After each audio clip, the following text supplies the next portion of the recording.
जय हिंद बच्चों। कैसे हैं आप सब? आशा करती हूँ आप लोग खूब स्वस्थ हैं, मस्त हैं और अपनी पढ़ाई में सब लोग व्यस्त हैं बच्चों।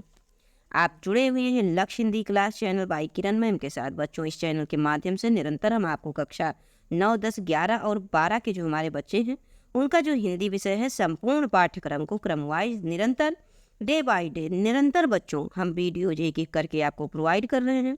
तो बच्चों, इस चैनल से जुड़िए, चैनल को सब्सक्राइब कीजिए, वीडियो को लाइक भी किया कीजिए और अपने हिंदी विषय को स्ट्रॉन्ग बनाइए और साथ ही साथ बच्चों हिंदी के प्रति अपनी जागरूकता को लाइए। ऐसा नहीं कि आप परीक्षा है तो बस आप पढ़ रहे हैं, ऐसे बस पढ़ रहे नहीं बच्चों, मन लगा के पढ़िए। देखिएगा, आप अगर मन लगा के पढ़ लेंगे, लगन से जब भी कोई टॉपिक पढ़िए पूरे कॉन्सेंट्रेशन से पढ़िए बच्चों। पिछले वीडियोज में हमने आपको 2 पार्ट में राष्ट्र का जो भूमि है बच्चों, डॉक्टर वासुदेव शरण अग्रवाल जी द्वारा रचित, उसको हमने आपको पाठ में पढ़ाया है। साथ ही साथ हमने क्वेश्चन आंसर को भी डिस्कशन किया था बच्चों। लेकिन आपको पीडीएफ फॉर्म में इस तरह से क्वेश्चन आंसर भी देना है हमको, इसलिए लेकर आज उपस्थित हुए हैं क्वेश्चन आंसर की श्रृंखला। अब 2 से 3 टॉपिक बच्चों आपको हम क्लियर कर देंगे और इसी में से आपकी परीक्षा में क्वेश्चन बनेंगे। अगर बनेंगे तो यहीं से प्रस्तुत हो जाएंगे बच्चों।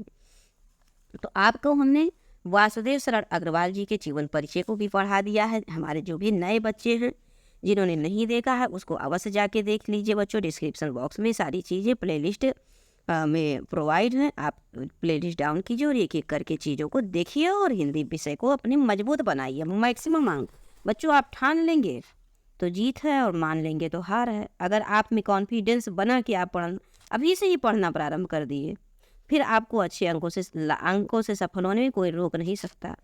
मैक्सिमम अंक आप प्राप्त कर सकते हैं। आपने इसके पहले क्या पढ़ा नहीं मैटर करता है, आप आज से कितने लगन से और कितनी दृढ़ता के साथ समय मैक्सिमम देकर पढ़ते हैं, ये मैटर अवश्य करता है बच्चों।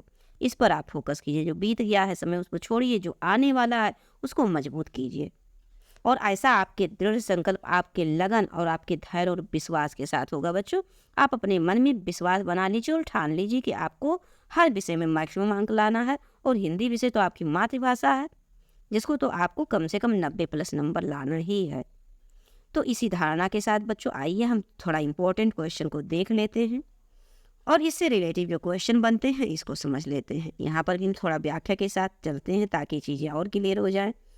तो देखिए बच्चों, चलते हैं समझते हैं। आइए, भूमि का निर्माण देवों ने किया है, वो अनंत काल से है, उसके भौतिक रूप, सौंदर्य और समृद्धि के प्रति सचेत होना हमारा आवश्यक कर्तव्य है। क्या कह रहे हैं डॉक्टर वासुदेव शरण अग्रवाल? कहते हैं ये जो भूमि है इसका निर्माण देवों ने किया है, बहुत करोड़ों वर्ष पहले, अनंत समय काल पहले। और इसका जो भौतिक स्वरूप है, अर्थात जो यहाँ पर ऊपरी स्वरूप दिख रहा है आपको, जो सौंदर्य दिख रहा है और समृद्धि है इसमें, पृथ्वी में हमारे, इसके प्रति हमें जागरूक होना होगा, सचेत होना होगा। बहुत आवश्यक है, हमारा परम धर्म है, हमारा परम कर्तव्य है। भूमि के पार्थिव स्वरूप के प्रति हम जितने अधिक जागरूक होंगे उतनी ही हमारी राष्ट्रीयता बलवती होगी बच्चों। अब यहाँ पर आप ध्यान दीजिएगा कि ये बलवती क्यों लगा, क्योंकि राष्ट्रीयता हमारी स्त्रीलिंग शब्द है, इसलिए यहाँ पर बलवती लगा, नहीं तो बलवान शब्द प्रयोग होता। फिर आगे कह रहे हैं कि ये पृथ्वी सच्चे अर्थों में समस्त राष्ट्रीय विचारधाराओं की जननी है। कौन? पृथ्वी समस्त राष्ट्रीय विचारधारा, जो हमारा राष्ट्र है, ये जो समस्त राष्ट्र है, इसमें जो विचारधारा है, ये जो जननी है पृथ्वी ही है मुख्य। जो राष्ट्रीयता पृथ्वी के साथ नहीं जुड़ी है वो निर्मूल है, बिना मूल्य के है, बिना बेकार है। राष्ट्रीयता की जड़ें पृथ्वी से में जितनी गहरी होंगी, अर्थात राष्ट्रीयता के प्रति राष्ट्रीयता की जो जड़ें हैं अर्थात भावनाएं हैं, जो पृथ्वी में जितनी अधिक गहराई से जुड़ी होंगी पृथ्वी से, उतनी ही राष्ट्रीय भाव का जो अंकुर है बच्चों पल्लवित होगा। अर्थात हम अपनी पृथ्वी से जितने अच्छे से जुड़े रहेंगे तो हमारी जो भावनाएं हैं, अंकुरित रूपी भावनाएं हैं, वो विकसित होता रहेगा। इसीलिए पृथ्वी के भौतिक स्वरूप की आदोपांत जानकारी प्राप्त करना, उनकी सुंदरता, उपयोगिता और महिमा को पहचानना हमारा आवश्यक धर्म है बच्चों। ये हो गया आपका टॉपिक। अगर क्वेश्चन बना तो मोस्ट इम्पॉर्टेंट है, क्वेश्चन आपसे परीक्षा में बन सकता है, मैक्सिमम बार ये आया भी है। तो अब पहले की परीक्षा में क्या होता था बच्चों, ऐसे कुछ गद्यांश के अंश दे दिए जाते थे और उसका संदर्भ सहित व्याख्या लिखना होता था, संदर्भ प्रसंग और व्याख्या। लेकिन बच्चों अब परीक्षा का पैटर्न थोड़ा सा चेंज हुआ है। आपसे संदर्भ पूछ सकते हैं, ऐसी बात नहीं, लेकिन उसको अलग ही क्वेश्चन बना के कि प्रस्तुत पद्यांश का संदर्भ लिखिए या लेखक, उनके लेखक का नाम लिखिए या किस पुस्तक से लिया गया है या किस लेखक द्वारा लिखा गया है। इस प्रकार से क्वेश्चन पूछेगा बच्चों। प्रत्येक क्वेश्चन 2 नंबर का होता है, कुल 5 क्वेश्चन पूछे जाएंगे और कुल मिला के इसमें से 10 क्वेश्चन बनेंगे बच्चों। तो ये आपका 10 ही समझ लीजिए कि बस ध्यान से इसको पढ़ते रहिए तो बहुत सरल हो जाएगा इसके आंसर को निकाल कर लिखने में। तो अब देखिए बच्चों, हम थोड़ा सा संदर्भ को भी देख लेते हैं। संदर्भ में आप जानते हैं कि ये प्रस्तुत गद्यांश हमारी पाठ्य पुस्तक गद्य गरिमा में संकलित है। जान ही रहे हैं गद्य गरिमा का है, जो कि डॉक्टर वासुदेव शरण अग्रवाल जी द्वारा राष्ट्र का स्वरूप नामक निबंध से उद्धृत है या लिया गया है। अब देखिए बच्चों, प्रसंग में क्या लिखेंगे। प्रसंग में बच्चों जो इस गद्यांश में आपने समझा उसी चीज को लिखना है। तो प्रस्तुत गद्यांश में क्या आपने समझा, तो देखा आपने कि लेखक ने राष्ट्र के प्रथम महत्वपूर्ण तत्व भूमि के रूप, उपयोगिता, महिमा के प्रति सचेत रहने और भूमि को समृद्ध बनाने पर बल दिया है। ये तो हो गया आपका प्रसंग बच्चों। अब रेखांकित अंश की व्याख्या हम समझ लेते हैं। तो देखिए बच्चों, अब व्याख्या रेखांकित अंश की। लेखक का मानना है कि भूमि अनंत काल से है, जिसका निर्माण देवताओं के द्वारा किया गया है। इस भूमि के भौतिक स्वरूप, उसके सौंदर्य और उसकी समृद्धि के प्रति सतर्क रहना, उसके प्रति जानकारी रखना हमारा महत्वपूर्ण कर्तव्य है। लेखक का कहना है कि भूमि के पार्थिव भौतिक स्वरूप के प्रति हम जितना अधिक जागरूक रहेंगे, हमारी राष्ट्रीयता की भावना उतनी ही बलवती होगी। ये हो गया बच्चों व्याख्या। और ये अन्य चीज़ों की व्याख्या है, इसको आपको परेशान नहीं होना है, बस आपको सिर्फ अंडरलाइन की व्याख्या पर ध्यान देना है। अब देखिए बच्चों, ये होता आ गया आपका साहित्यिक सौंदर्य। चूंकि इससे संबंधित क्वेश्चन आपको बन सकता है कि प्रस्तुत गद्यांश में किस भाषा का प्रयोग हुआ है, या प्रस्तुत गद्यांश में शब्द शक्ति, किस शब्द शक्ति का प्रयोग हुआ, ऐसे भी क्वेश्चन बन सकते हैं बच्चों। तो आप देख ही रहे हैं कि इसमें अभिधा शक्ति का प्रयोग हुआ है बच्चों। भाषा का प्रयोग 3 प्रकार से किया जाता है। कौन कौन, तो पहला अभिधा है जो कि आपके इस दिया हुआ है, दूसरा लक्षणा है और तीसरा बच्चों व्यंजना है। अभिधा क्या है, तो अभिधा बच्चों किसी बात को डायरेक्ट कह दिया जाए, सीधा सीधा ऐसे सेंटेंस में बोल दिया जाए, तो वो तो हो गया अभिधा। अब लक्षणा में थोड़ा सा चीज़ें घुमा फिरा कर होती हैं। लक्षण बता के किसी प्रतीक का उदाहरण देकर लक्षण के द्वारा बताई जाती हैं। और व्यंजना बच्चों ठीक उल्टा बोला जाता है। कोई बात कहना तो उसका ठीक अपोजिट बोलेंगे, अर्थात व्यंग्य के रूप में बोलना। इसको शब्द शक्ति कहते हैं बच्चों। और इन्हीं शब्द शक्ति के माध्यम से चीज़ों को लिखा जाता है, ग्रंथ लिखे जाते हैं, कहानी और निबंध ये सब लिखे जाते हैं। तो यहाँ पर बच्चों अभिधा शक्ति, क्योंकि सारी चीज़ें सीधा सीधा आपको बताया गया, आप सेंटेंस पढ़ ही रहे होंगे तो समझ पा रहे होंगे। विचार सौष्ठव में बच्चों देखिए, पृथ्वी को ही राष्ट्र विचारधाराओं की जननी मानकर उसके गौरवपूर्ण अस्तित्व को बचाए रखने के लिए सचेत किया गया, ये विचार यहाँ पर है।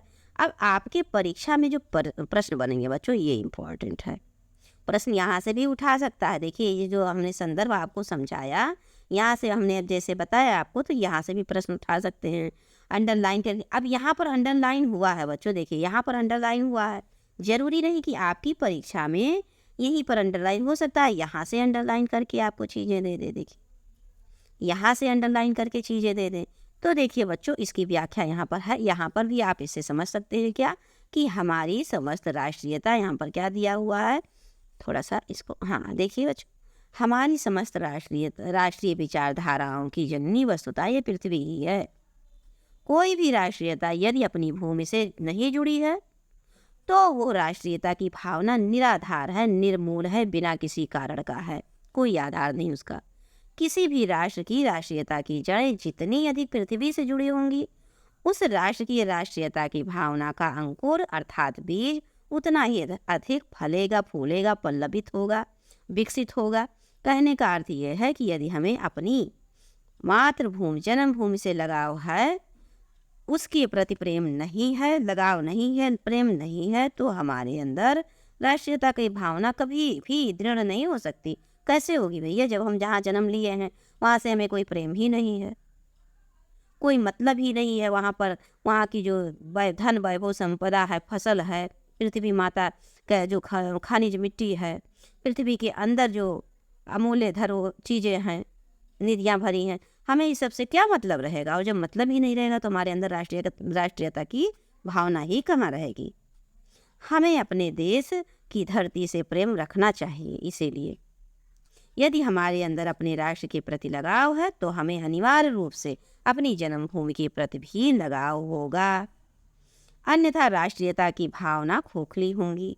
लेखक का मानना है कि पृथ्वी अर्थात जन्मभूमि की आरंभ से अंत तक जानकारी प्राप्त करना, उसकी सुंदरता, उपयोगिता एवं महिमा को पहचानना आदि हमारे लिए न केवल आवश्यक है बल्कि अपरिहार्य है, बहुत जरूरी है, बहुत ही इम्पोर्टेंट है, ये अपरिहार्य है, क्योंकि ये हमारा परम धर्म कर्तव्य है, हमारा कर्तव्य है, हमारा परम धर्म है। तो ये रहा बच्चों आपका फर्स्ट टॉपिक। ऐसे आपके परीक्षा में क्वेश्चन बन सकता है। और बच्चों आपको ऑब्जेक्टिव में इससे क्वेश्चन बन सकते हैं, जरूरी नहीं। मान लीजिए कि इससे रिलेटिव ये चीज़ें नहीं आई, अब आप सोचेंगे कि इससे क्वेश्चन ही नहीं बन सकता। बच्चों इससे एक ही नंबर का मान लीजिए क्वेश्चन बन सकता है। कैसे? आपसे पूछ लेंगे कि वासुदेव शरण अग्रवाल जी का जन्म कहाँ हुआ है, ये भी तो इसी टॉपिक का है बच्चों। तो आप जीवन परिचय को भी बहुत ध्यान से पढ़िएगा। आपसे पूछ लिया कि राष्ट्र का स्वरूप जो निबंध है वो वासुदेव शरण अग्रवाल के किस निबंध संग्रह से लिया गया है, तो ये भी तो एक प्रकार का प्रश्न है बच्चों। तो ऐसे ही क्वेश्चन पूछेगा तो आपको हमने बताया कि पृथ्वीपुत्र से लिया गया है। आपसे ये भी क्वेश्चन पूछ सकता है कि राष्ट्र के स्वरूप का निर्माण कैसे होता है, भूमि से, जन से, संस्कृत से या तीनों में से। 4 ऑप्शन दे देंगे तो आप क्या बताएंगे? भूमि से भी हुआ, जन से भी हुआ, संस्कृत से भी हुआ, इसलिए ऊपर सभी में से। ऐसे क्वेश्चन भी पूछ सकता है। तो इसी तरह से बच्चों ये भी पूछ सकता है कि हर्षचरित का सांस्कृतिक अध्ययन के लेखक हैं। जो हर्षचरित है, ऐसे मतलब इनकी और अन्य रचनाओं को लेकर आपसे पूछ लेंगे तो बच्चों ये वासुदेव शरण अग्रवाल है। मतलब इनकी जो और रचनाएं भी हैं, इससे रिलेटेड क्वेश्चन आपसे पूछ सकता है। इसी प्रकार से क्वेश्चन बनेंगे बच्चों। आपसे क्वेश्चन पूछ लेगा कि भारतीय संस्कृति की विशेषताएं बताइए, तो आपने ऊपर पढ़ा ही भारतीय संस्कृति की विशेषता। जीवन बिटप पुष्प क्यों कहा गया? लेखक ने संस्कृत को जीवन बिटप का पुष्प मतलब फूल या पुष्प क्यों कहा गया? इस तरह से भी क्वेश्चन बन सकता है आपकी परीक्षा में। ऐसे ऐसे क्वेश्चन बनेंगे बच्चों। तो बहुत ज़्यादा क्वेश्चन हम आपको नहीं करवाएंगे, बस 2 से 3 क्वेश्चन जो कि महत्वपूर्ण है परीक्षा की दृष्टि से, उसी पर फोकस करते हुए और फिर नेक्स्ट लेसन पे पढ़ेंगे बच्चों। और उसके बाद इससे जो हमारा ये पहला पाठ है और अन्य जो आगे पाठ पढ़ेंगे परीक्षा से के बाद बच्चों, उसको हम ऐसे लिखित फॉर्म में और इम्पोर्टेंट, जैसे अभी हमने इसको पढ़ा दिया, अब हम नेक्स्ट और क्लास लाएंगे या मतलब जब परीक्षा आपकी नज़दीक आएगी तो सारी चीज़ों को जो एक मॉडल पेपर होगा बच्चों, उसके माध्यम से एक एक करके महत्वपूर्ण चीज़ों को और प्रस्तुत कर देंगे। चूँकि अभी उद्देश्य है बच्चों कि आपकी जो आपका सिलेबस है ये कंप्लीट हो जाए। हमने मैक्सिमम चीज़ों को कंप्लीट कर दिया बच्चों। गद्य साहित्य का इतिहास, पद्य साहित्य का इतिहास कंप्लीट कर दिया। पद्य खंड को भी हमने, कविता और कवि के परिचय, जीवन परिचय को हमने कंप्लीट कर दिया है। कथा साहित्य में बच्चों हमने क्या कहते हैं, कहानियों को भी कंप्लीट कर दिया, जैसे खून का रिश्ता हो गया, पंचलैट हो गया, इस सब को हमने कंप्लीट कर दिया है। और फिर उसके बाद बच्चों हम वर्तमान में आ रहे हैं आपके ये गद्य खंड से प्रारंभ कर दिए। ये आपका पहला पाठ है। तो आज हमने ये क्वेश्चन 1 ले लिया, क्योंकि हमने कल 2 भाग में वीडियो को पढ़ा दिया था, उसमें भी एक्सप्लेन किया है हमने अच्छे से, उसको आप देख लीजिएगा। उसके बाद ये क्वेश्चन कंप्लीट हो जाएगा। अब बच्चों निरंतर हम अब नेक्स्ट क्लास में आपको नेक्स्ट लेसन समझा के पढ़ा के फिर उससे रिलेटिव क्वेश्चन करवाएंगे। इसी तरह से ये कंप्लीट करने के बाद और साथ ही साथ बच्चों हम आपको वर्तमान में फोकस करेंगे जो 2-2 नंबर के क्वेश्चन बन रहे हैं, जैसे मुहावरे, लोकोक्तियाँ हो गई, रस छंद अलंकार हो गए, ये भी एक एक करके थोड़ा थोड़ा करके बच्चों कंप्लीट करा रहे हैं। पद्य साहित्य का जो इतिहास है ये कंप्लीट हो गया। क्वेश्चन आंसर की श्रृंखला भी समाप्ति होने वाली है, थोड़ा सा रह गया। और बच्चों कुछ हैंड रिटन में भी इंपॉर्टेंट चीज़ों को ट्रिक के साथ आपको प्रोवाइड करने वाले हैं। तो इसी तरह से आप जुड़िए इस चैनल से, इसका लाभ उठाइए बच्चों। अभी हम अभी हम शीघ्र ही पढ़ाना प्रारंभ किए, इसलिए हमारी जो सिलेबस है बच्चों ये अभी कंप्लीट नहीं, लेकिन हम आपको आपके साथ परीक्षा के साथ आपके बने रहेंगे और परीक्षा के बाद भी हम आपके साथ बने रहेंगे, क्योंकि परीक्षा के बाद जो भी आपके और छोटे अन्य भाई बहनें हैं उनको भी आप सूचित कर दीजिएगा। चैनल को आप सब्सक्राइब कर लें और उनको भी शेयर करें कि सब्सक्राइब करें और इसका पूरा लाभ उठाएं बच्चों। आइए बच्चों, अब देखिए इससे संबंधित क्वेश्चन कैसे कैसे बनेंगे हम ये देख लेते हैं। तो देखिए यहाँ पर आप इससे रिलेटिव ये देखिए, जो बच्चों ये हमने पंक्ति पढ़ाया है, आपको दिखाया है, इससे संबंधित क्वेश्चन कैसे बनेंगे ये अब हम देखने जा रहे हैं। तो चलिए बच्चों देखते हैं। आपका प्रश्न उत्तर देखिए। पहले गद्यांश, आपसे गद्यांश से संबंधित भी क्वेश्चन पूछ सकता है, ऐसा नहीं है कि आपसे गद्यांश से क्वेश्चन नहीं पूछेगा, जरूर पूछ सकता है, लेकिन वो अलग एक क्वेश्चन बनाकर, जैसे कि पहले क्या होता था कि आपको दे दिया जाता था आपकी प्रस्तुत गद्यांश का मतलब प्रस्तुत जो गद्यांश है, संदर्भ लिखिए, प्रसंग लिखिए, व्याख्या लिखिए, सिंपल ऐसे एक लाइन में। लेकिन अब उसी चीज़ को ये अलग अलग 5 चीज़ों में विभक्त कर दिया कि कभी जरूरी नहीं कि गद्यांश ही पूछे या प्रसंग ही पूछे या पूरे की व्याख्या, नहीं, थोड़ा सा भी व्याख्या पूछ सकता है, उससे रिलेटिव कोई और भी चीज़ पूछ सकते हैं जो पाठ में दिया है। तो ऐसे क्वेश्चन बनेंगे बच्चों। तो आइए अब देख लेते हैं हम लोग। ये देखिए प्रस्तुत गद्यांश किस पाठ से लिया गया है। देखिए अब आपका ये समझ लीजिए कि साफ आपका लिखा है संदर्भ वही आप कह सकते हैं। तो आपने लिखा कि प्रस्तुत गद्यांश राष्ट्र का स्वरूप से पाठ से लिया गया है और इसके लेखक वासुदेव सरवर अग्रवाल हैं। चलिए ठीक है, अब 2 नंबर आपको मिल गया। फिर आपसे पूछेगा कि प्रस्तुत गद्यांश में लेखक ने किस बात पर बल दिया है। तो प्रस्तुत गद्यांश में लेखक ने राष्ट्र या देश के प्रथम महत्वपूर्ण तत्व भूमि या धरती के रूप और उपयोगिता एवं महिमा के प्रति सतर्क रहने और उसे समृद्ध बनाने की बात पर बल दिया गया है। ऐसे क्वेश्चन पूछेगा बच्चों। अब देखिए ऐसे क्वेश्चन तीसरे नंबर का 5 क्वेश्चन कुल बनेगा। तो रेखांकित अंश की व्याख्या कीजिए, जो कि हमने आपको ऊपर बता ही दिया है। राष्ट्रीयता की भावना कब निर्मूल मानी जाएगी? जब आप राष्ट्रीयता के प्रति आपके अंदर लगाव नहीं रहेगा।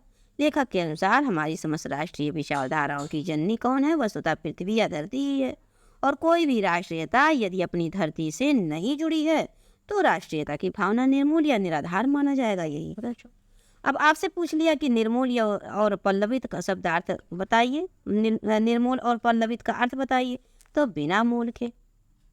निर्मूल का अर्थ क्या हुआ? बिना मूल या जड़ या बिना जड़ का या मूल रहित, ऐसे भी कह सकते हैं। निर्मूल कहलाता है तथा जो हरा भरा या लहराता हुआ रहता है पल्लवित वृक्ष हो वो पल्लवित कहलाता है। और निर्मूल का शब्दार्थ है बच्चों बिना जड़ का, और पल्लवित का शब्दार्थ है जिसमें पल्लव अर्थात पत्ते लगे हो। बस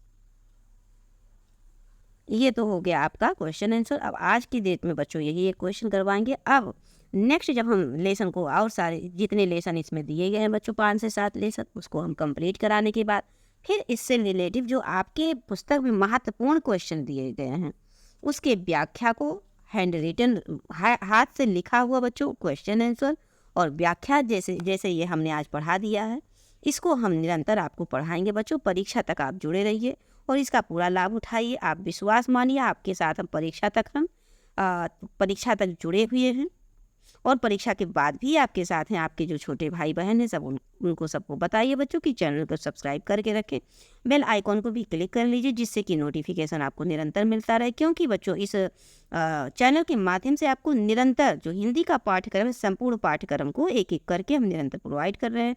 तो इससे जुड़िए और इसका पूरा लाभ उठाइए बच्चों। और आपको अगर वीडियो समझ में आए तो कमेंट के माध्यम से बताइए। वीडियो को शेयर भी किया कीजिए बच्चों और लाइक भी किया कीजिए। जय हिंद बच्चों।